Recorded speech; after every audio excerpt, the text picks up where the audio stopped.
Selamat pagi, pemirsa. Anda menyaksikan laporan khusus Bali Siaga Bencana, Pulau Dewata kembali diuji. Hujan deras dengan intensitas tinggi yang mengguyur tanpa henti sejak Minggu, 13 Desember, hingga Minggu dini hari kemarin, telah memicu banjir besar di sejumlah titik krusial di Bali. Tidak hanya melumpuhkan permukiman warga di jantung kota Denpasar, banjir kali ini juga menerjang kawasan wisata premium di Kabupaten Badung, termasuk Legian dan Kuta Utara. Data terbaru yang kami himpun hingga pagi ini, Senin 15 Desember 2025, mencatat dampak yang cukup serius. Ratusan warga terpaksa dievakuasi, akses jalan protokol terputus, dan kabar duka datang dari kawasan Tibu Beneng, di mana satu orang warga negara asing, WNA, dilaporkan meninggal dunia akibat terseret arus deras.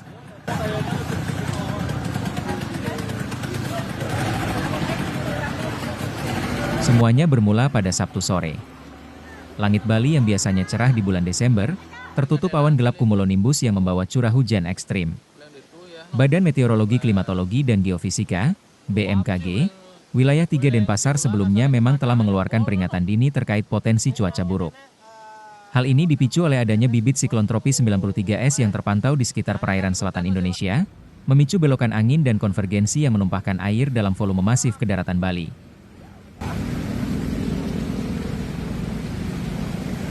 Menjelang tengah malam, drainase perkotaan mulai kewalahan. Di kota Denpasar, wilayah yang paling parah terdampak adalah Kecamatan Denpasar Barat dan Denpasar Selatan. Titik terparah dilaporkan terjadi di perumahan Buana Permai, Kelurahan Padang Sambian. Di sini, air tidak sekadar menggenang, tetapi naik dengan cepat hingga mencapai ketinggian dada orang dewasa, atau sekitar 1 meter, pada Minggu dini hari.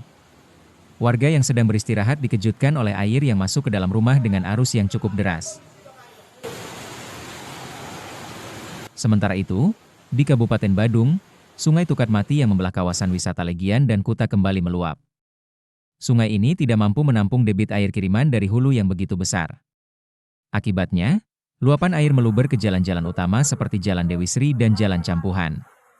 Kawasan yang biasanya dipadati wisatawan mancanegara ini, dalam hitungan jam, berubah menjadi sungai dadakan dengan arus yang membahayakan. Kondisi di lapangan pada Minggu pagi sungguh memprihatinkan. Mari kita fokuskan perhatian sejenak ke perumahan Buana Permai, Denpasar. Di lokasi ini, tim gabungan dari BPBD Kota Denpasar, SAR, Polri, dan TNI harus berjibaku menggunakan perahu karet menyusuri ganggang sempit yang berubah menjadi kanal air. Prioritas utama evakuasi adalah kelompok rentan, lansia, anak-anak, dan warga yang sakit. Laporan dari BPBD mencatat, di kawasan ini saja, puluhan kepala keluarga terjebak di lantai 2 rumah mereka. Suasana evakuasi berlangsung dramatis di bawah guyuran hujan yang masih rintik-rintik. Petugas harus berhati-hati karena arus air di gang sempit cukup kuat, ditambah risiko material hanyut yang tidak terlihat di bawah permukaan air keruh. Tidak minta solusi niki, tolong dinas terkait niki, tolong. Ya ampun, habis. Hingga Minggu sore kemarin, tercatat total 165 orang sempat dievakuasi ke tempat yang lebih aman. Meski sebagian besar warga memilih kembali ke rumah saat air mulai surut pada sore hari, masih ada sekitar 20 warga yang hingga malam tadi bertahan di pengungsian sementara atau menumpang di rumah kerabat karena kondisi rumah mereka yang penuh lumpur dan belum layak huni. Secara keseluruhan di Denpasar, BPBD mencatat setidaknya 191 kepala keluarga, KK, terdampak langsung oleh banjir ini. Ini bukan sekadar angka statistik, melainkan ratusan keluarga yang aktivitas ekonominya terhenti, perabot rumah tangganya rusak, dan kini dihadapkan pada tugas berat pembersihan pasca banjir.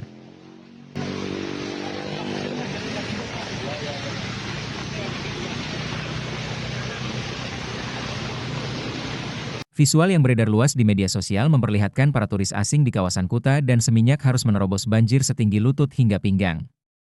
Beberapa villa dan hotel di area rendah, khususnya di sekitar aliran Tukat Mati, tak luput dari rendaman air. Akses mobilitas wisatawan terganggu total. Taksi dan kendaraan wisata tidak bisa melintas, memaksa banyak turis berjalan kaki membawa koper mereka di tengah genangan.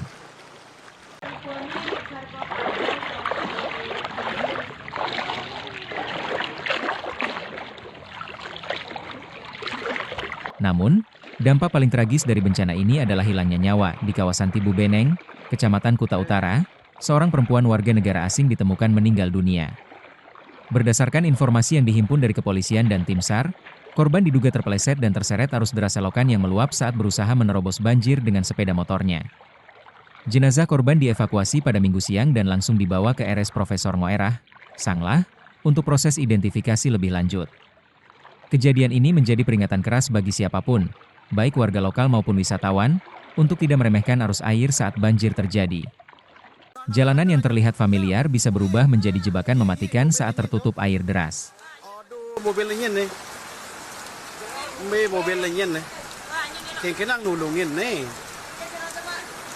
Kepala Pelaksana BPBD Bali, I Gede Agung Teja Busanayadnya, telah menekankan bahwa keselamatan nyawa adalah prioritas mutlak. Ia mengimbau agar wisatawan mematuhi arahan petugas dan menghindari bepergian ke daerah rawan saat hujan lebat turun. Ini jalannya seperti sungai ini.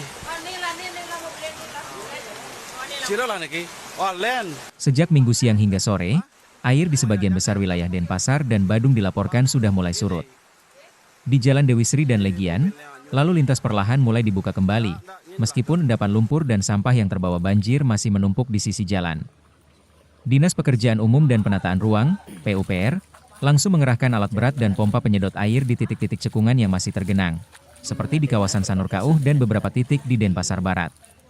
Truk-truk pengangkut sampah juga disiagakan untuk mengangkut material sampah yang menyumbat drainase, yang lagi-lagi menjadi salah satu faktor utama yang memperparah banjir kali ini.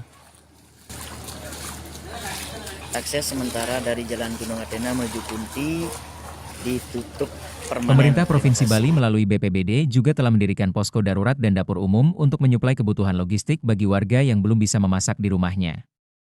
Koordinasi lintas sektoral terus diperkuat mengingat perakiraan cuaca menunjukkan potensi hujan masih ada hingga beberapa hari ke depan. Fokus penanganan kini bergeser dari evakuasi ke pemulihan, recovery.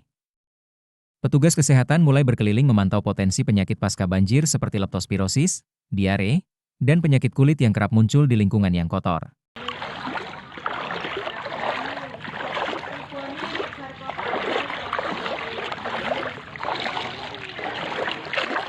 Pemirsa, banjir di pertengahan Desember ini menjadi alarm bagi kita semua. Perubahan iklim membuat cuaca semakin sulit ditebak, dan infrastruktur kita terus diuji. BMKG mengingatkan bahwa bibit siklon 93S masih perlu diwaspadai. Hujan dengan intensitas sedang hingga lebat masih berpotensi mengguyur Bali hingga tanggal 18 Desember mendatang. Kami mengimbau Anda, khususnya yang tinggal di bantaran sungai dan daerah cekungan, untuk tetap waspada. Siapkan tas siaga bencana, amankan dokumen penting, dan pantau terus informasi resmi dari BPBD dan BMKG. Bagi para pelaku pariwisata, dimohon untuk memberikan informasi keselamatan yang akurat kepada para tamu asing agar kejadian fatal tidak terulang kembali. Demikian laporan khusus Bali Siaga Bencana untuk hari ini, Senin 15 Desember 2025. Tetaplah aman, dan selamat melanjutkan aktivitas.